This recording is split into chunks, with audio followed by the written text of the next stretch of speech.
Okay, I'm just gonna start this now, because this is actually something that happened in my last game. I'm just playing a couple games here. I was going to stream today, but I actually decided not to. And the reason why is because I just, I'll keep it blunt, you know, I slept 11 hours today, and I had very different moods between those sleeps. You know, the first sleep was 8 hours, and then the second one was 3, and you know, after the 8 hours of sleep, I had started my day off pretty well, and I was feeling like, hey, you know, I wanna play Overwatch, but then a food coma hit me, and I slept 3 hours. I'm guessing to catch up on the sleep that I lost a couple days. That's always good and everything, but and so is this map, by the way. It's got a bit of a weird thing to it, but that's just because it's a new map. Just like the character we're going to be talking about, Shion, um, or Shion. I kind of like to call her Shion, but I think it might be Shion. I don't know. Shion something, that's for sure. But this new map, really fun. They added the feature that veterans have been asking for years, which is the bees killing you. It's great, and yeah, you love to see it.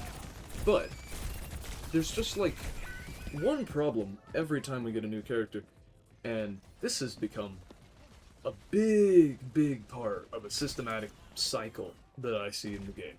So, a new map like this will get added, and people will just think it's either defender or attacker sided. They'll like. People do not at first blame themselves. They do not at first try to better themselves. They try to change the system. That's just how it always works. It's like, oh, I would make more money if I had less taxes. Or, like, I would make more money if my boss was less of a bitch. Unrealistic example, sorry. In the case of Overwatch, it's actually more so, oh, I'm losing games. It must be the new character. New character too strong. Oh, I died to the new character. They're too strong. Now, some people say it's not that simple, but it really is. You know, you're just creating more reasons in your head, like, oh, her joyride needs to be nerfed, or her X-shot needs to be nerfed. It's too powerful at close range. That's literally the fucking point, by the way.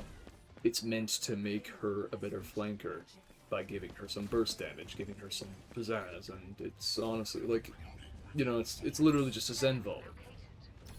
If you want to nerf, like, it's a Zen volley with falling. Like, it's a close range Zen volley. So if you want to nerf her X-shot, then you want to nerf Zen volley. And the biggest problem with the Zen so far is Discord Orb to everybody. To me, that's actually not really his biggest problem. In fact, Zenyatta is an insanely balanced character just by sheer mechanical skill requirement. Now, Shion is a very similar thing. If you are not hitting your shots on Shion, you just won't really win. And her Joyride bike takes a bit of timing to get down. Like, it's not always the case that you land the projectile, and that's okay. So, I would say overall, Shion is in the new character release Goldilocks zone, where you make the character a little more powerful than balanced, just a bit. Just a bit. I'd say that's where she's at. She's just a little more powerful than perfectly balanced. She's mostly balanced, I would say. There are a couple aspects of her kit, like fucking 18 bullets for a magazine. Like, it's a little crazy. But apart from that, you know, like, you can't really see any particular area where they could have, like, really made something not that powerful, or like something that's insanely necessary to nerf right now. At least I would say so. Her ultimate should feel good. Okay. New characters should feel good on release. The goal should not be to make them insanely balanced on release, because if you do that, then people aren't going to feel good playing the character. Most people aren't that good at the game. Most people, like, aren't trying to be pro players. So, whenever they do pick up a new character, they're going to be ass at it. So you need to make the character a little easier, just a bit, just a little easier. Enough to where they can see the potential, and they can also see where they themselves are losing. So, that's how the character design works. Now that we've covered that, let's cover how Overwatch players respond to shion being a little more than balanced, a little more powerful than balanced. Because I think that's where she's on the scale. I think that's where almost every character is on the scale when they're first released. It's on purpose. It's to make them enjoyable to play for the people playing, and it's to make them noticeable to the enemy team, even if you don't want to play that new character. Even if that new character just doesn't look interesting to you at all. To me, that was actually an unexpected thing, because I ended up playing shion a lot in the first couple days of this season. I ended up playing her a lot. I reached, let's see what level. I reached level 8 within a day. Within the day. So, like, it's not a lot of levels, and I've already seen some people at, like, level 20, level 15. I took a bit of a break, just because I'm not really a damage player, and queuing all roles really just, like, focuses you towards tank.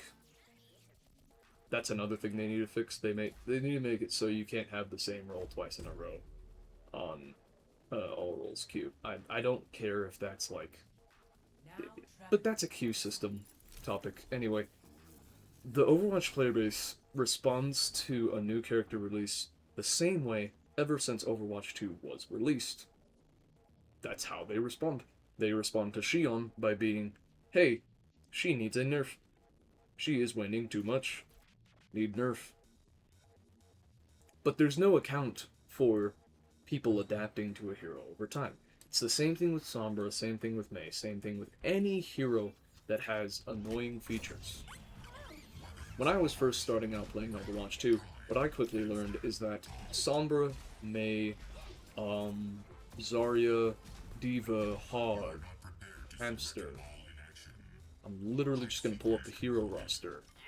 Let me see. Bastion, Reaper, Symmetra turrets, Widowmaker sniper, Hanzo sniper, Junkrat.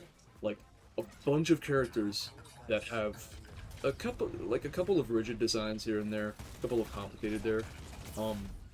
Most of them, though, just have a feature where if you do not know how to play against them, they can very easily exploit that. That's just how their character design works sometimes. That's how most characters work. You know, if you don't know how to play against them, then they get to use their greatest strengths to their utmost strength.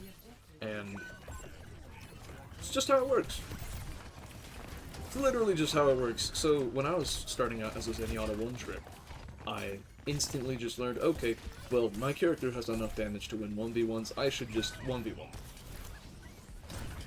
And then I wasn't countered by them. People would swap to things like Ball, Viva, Hog. They would swap to problem tanks. They would swap to, like, things that do really good with just hard focusing and really winning those engagements with squishies like Zenyatta. And didn't end up working out. Didn't really end up working out because I was having a mindset of I must win the 1v. I was actively going into stupid engagements to see what I could win. Now, that's a viable strategy for learning. It's not a viable strategy for winning games. If you go off the point just to, like, 1v1 the guy who you know is the most skilled player on the team, the guy who's killed you the most times, just to keep training against him, like, you know, it's like you keep getting black eyes in real life at the fighting club. Because you want to get better at fighting. It looks stupid. It would technically work if you got less injuries in real life and if real life is a video game. But I learned through brute force. So, covering that, like, do you understand? I learned through brute force. I didn't never think nerf Sombra. I didn't never think nerf Mei. Not in the beginning, at least. I never thought about those things. I just thought, okay, buff the character that I am playing to help, or maybe don't even. Because I knew that the developers weren't going to listen to little old me, weren't going to listen to me collectively. I was seeing the player base be like, oh, Zenyatta is so annoying, like, Zenyatta doesn't use healing, Zenyatta is super hard to play with, Zenyatta mains will never swap. And I'm like, well, yeah, of course not. That's what a main is. Anyway, um,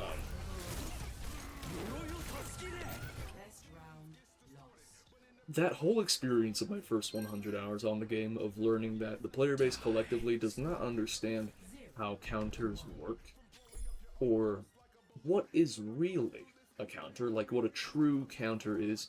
I think there's three types of counters.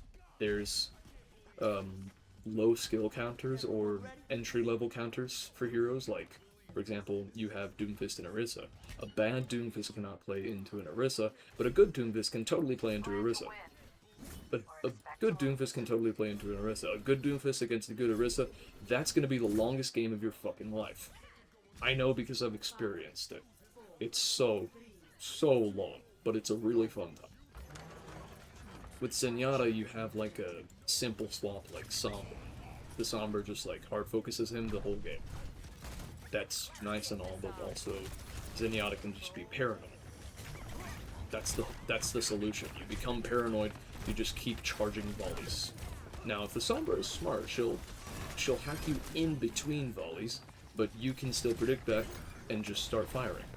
Start using your primary fire, which in the middle of a 1v1 you shouldn't be charging volleys unless you have some short cover to hide behind. That's just a main strategy with Zenyatta.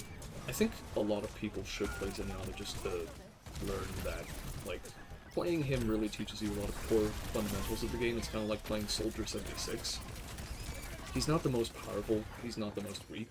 He gives you a lot of requirements because he's not the best at he's the best at damage, but healing is also effective in his class, but it's very hard to execute that at a beginner level.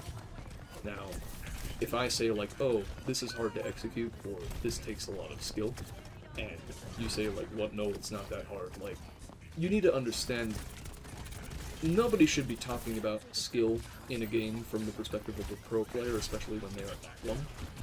Skill should be viewed from the perspective of the average player, not the high-level player. Balance could be viewed from the pro player, but not skill, because that's just not how it works. Imagine if we designed gyms around fucking Sam Sule.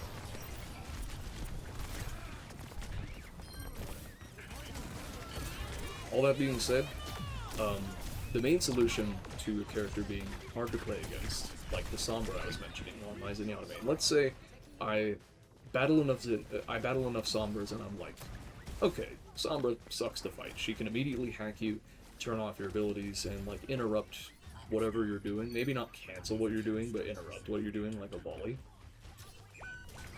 I don't actually think she can do that, whatever.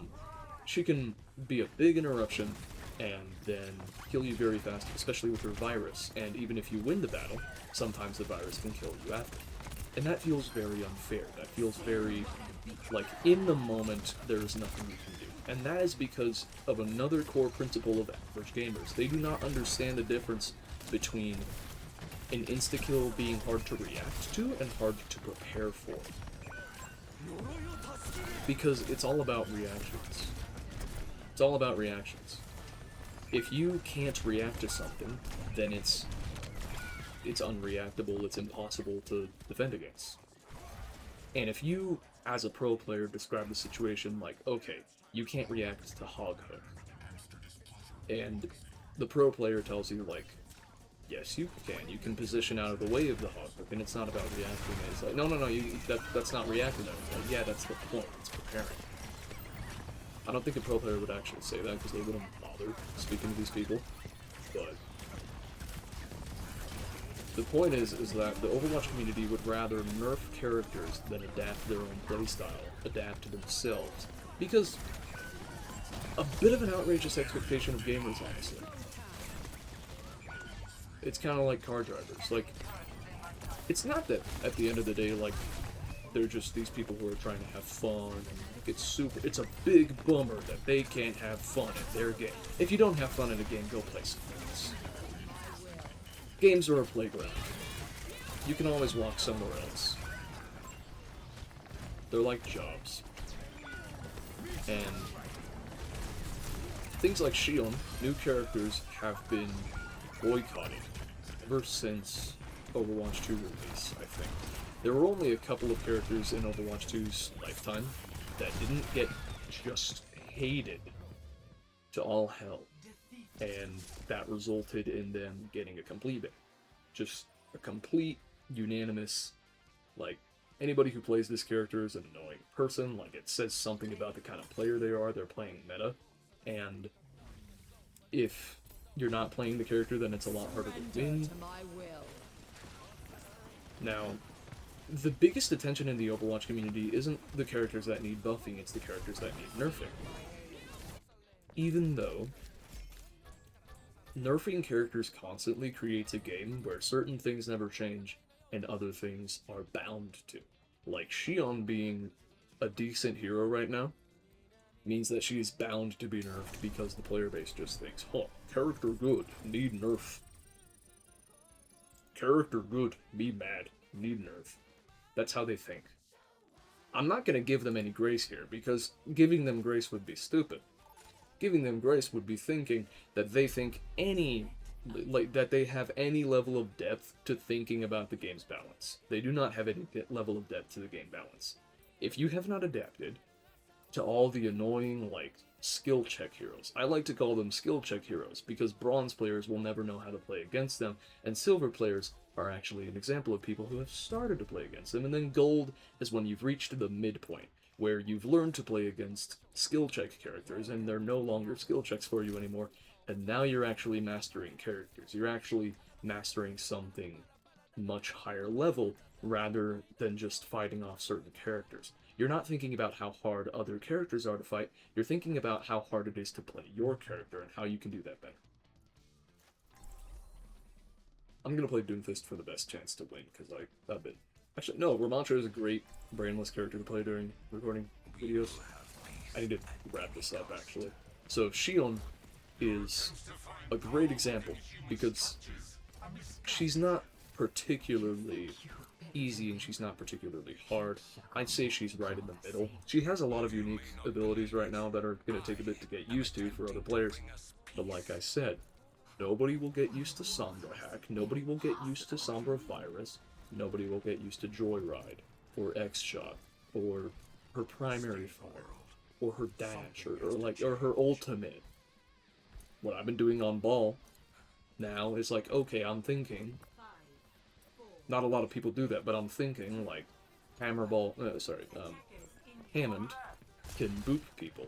So at the start of her ultimate, if I ever have the opportunity, what I try to do is boop her back away from my team. That way she has to use another dash of her ultimate, and she only has 2 left. It lessens the potential of her ultimate. That's what I'm thinking about. I'm thinking, like, okay, what can I do to make the character that I'm struggling against less powerful? What can I do? It's not what can the devs do. It's not what is the character so good at. Make sure it's impossible to play against. Make sure it needs a nerf now.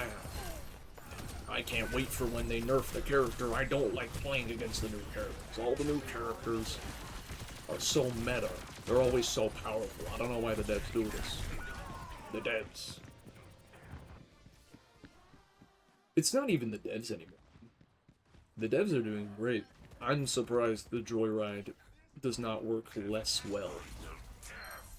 The fact that we included, like, a little vehicle in the game, she just kind of spawns out of nowhere and it's all seamless and everything. It's like, it's so nice. They're doing great. The community can't see that, though. So, we know that Shion is going to get nerfed.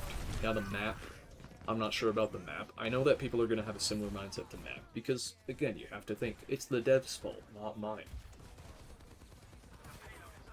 So the devs will have to, well, not the devs, but the balance team will have to nerf Shion, and Shion will not stop getting banned in ranked for a while. And I mean a while. She will not stop getting banned. It's like Doomfist in Silver. It's like the most harmless tanks get banned consistently in the lowest rank. Well, not consistently. Like, people in the lowest ranks, you can tell that they're just thinking about the last character that killed them when it comes to bans. This is why I think that hero bans should be limited to the highest ranks, and why map votes should be limited to the highest ranks. Or just map votes should be gone. I don't think map votes should be here at all, but that's a different take. So, Shion is going to get nerfed. She does not deserve to be nerfed. Not much, anyway. I think the first nerf should be a very minor one to her magazine capacity.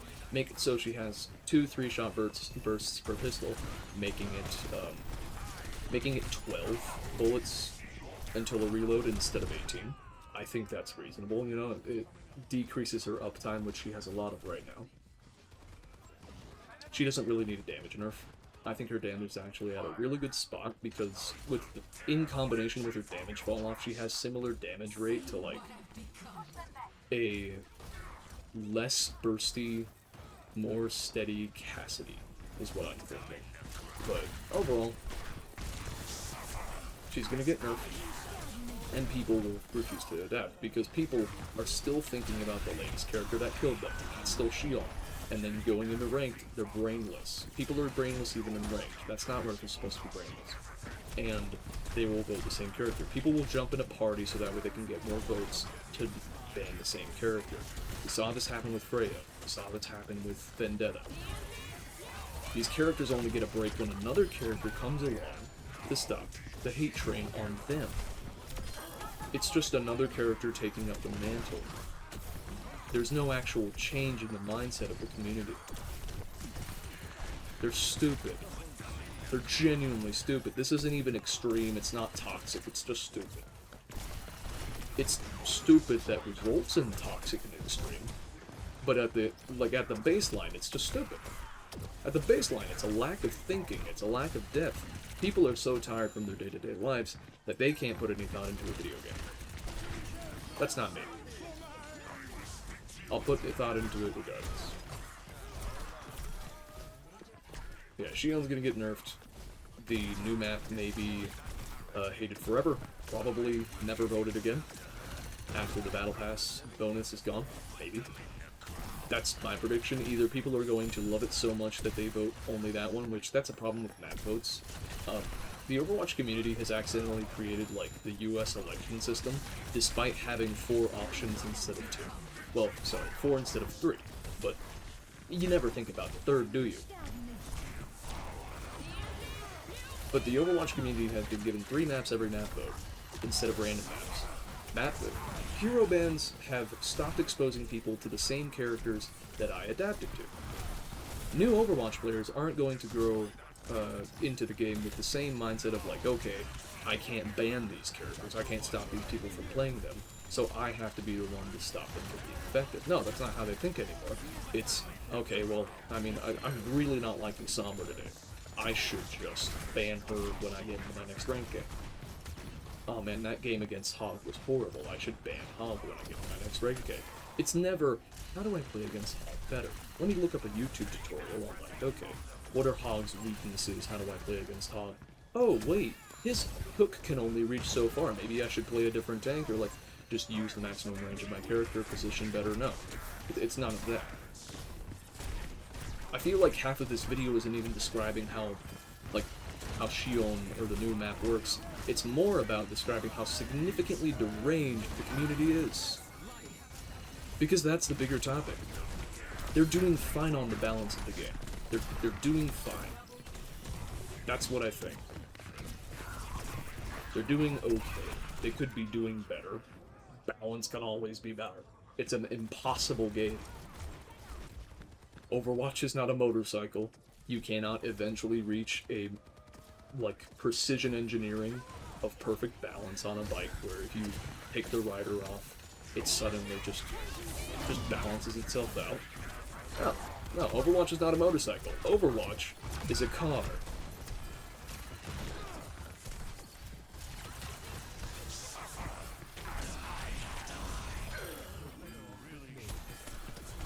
Or sorry, Overwatch is a truck. Anyway. I think that's, like, about it for the community situation. Like, hero bans are used to satisfy their egos, nerfs are used to satisfy their feelings, map votes are used to satisfy their opinion of how the game should always be played, and, new heroes are never not overpowered, for the most part. Because if I can't learn play against something, then that must be the death's fault.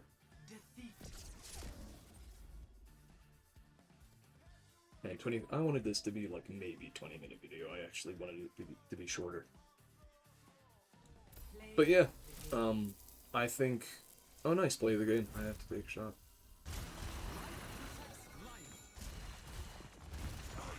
A shot of Celsius. I don't know. Yeah, no, I think that's about it. Shion's gonna get nerfed. New map is going to get hated, but for a shorter time than Shion. Here's my prediction.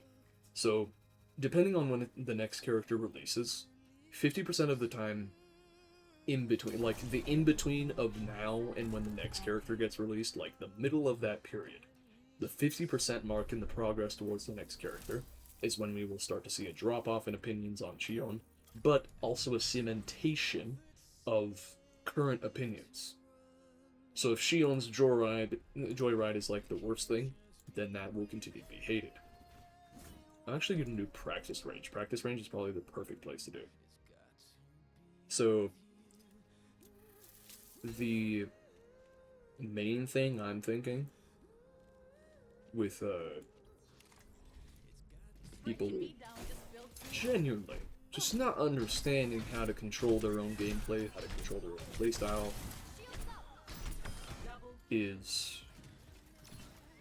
it's probably something that'll never be solved. This is a general problem with gamers right now.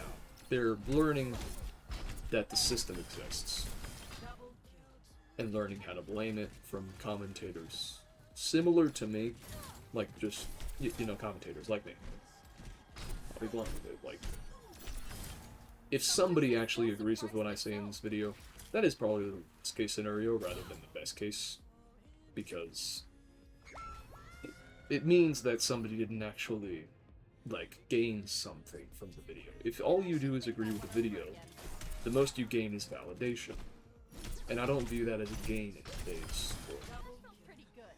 If you are validated that Shion is insanely overpowered, then you've been validated of what you've already believed.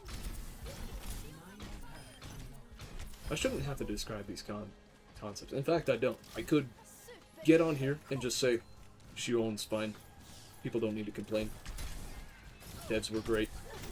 And then not explain anything. But then, like, the few who watch this video and can actually be convinced or, like, are already thinking along these lines, but they don't know how it entirely works. Maybe they're new to the game and they think it's kind of unnecessary for people to be thinking this way, is, you know, that population is who I'm trying to appeal to. Or not appeal. Just, like, bring words to it. The community needs serious work on themselves. The game also needs work. So maybe the community is just reflective of the game. Either way, I'd say Overwatch is still, you know, great game to start learning. It's the funnest in your learning phase. At least to me.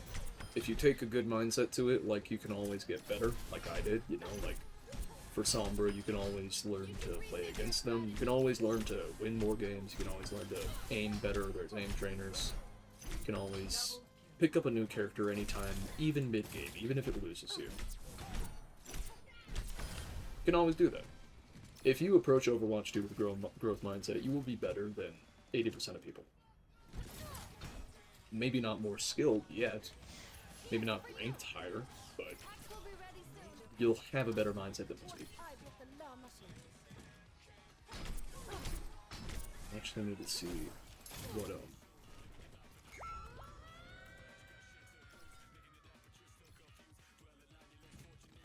I need to change heroes to change perks. I feel like I've been at the end point, like the final point of this video for a while. Thank you for coming to my talk, to my rant.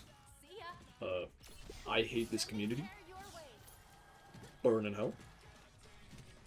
Burn to ashes. I do not wish to play with such fast queues anymore. In fact, I wish they would base it more on proximity. Just saying. Hero bans should be limited to people with brains, like, okay, not every champion player has brain. Hero bans should be limited to people who know what's actually meta. High ranks. Pro players should have bans, not low ranks. Low ranks do not understand what needs banning and what needs working on from their own perspective. Oh wow, dude. Okay, that armor pack perk is actually a little crazy if you actually have it. I need to consider that in my next games. But other thoughts on the season, let's see. Loot boxes are great ever since they got added back. However, every event that they have, they're kind of feeding us like a starving dog in an alleyway. It's technically consistent, and you constantly have an opportunity to get loot boxes during the game. But if you actually play like 20 to 30 games a day, you're going to be like experiencing this long hiatus between every event. I think that their latest event has increased the number of loot boxes, but it has also increased the number of things you need to do to attain those loot boxes, and I think that's a bit of a problem. Loot boxes are nice because they're earned passively, not actively.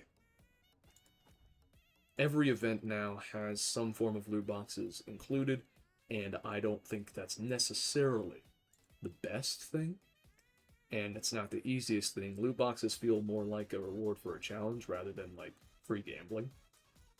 That would be okay if you got more loot boxes as a reward rather than just one. Like, getting one common loot box out of your total of 20 that you need to get a legendary skin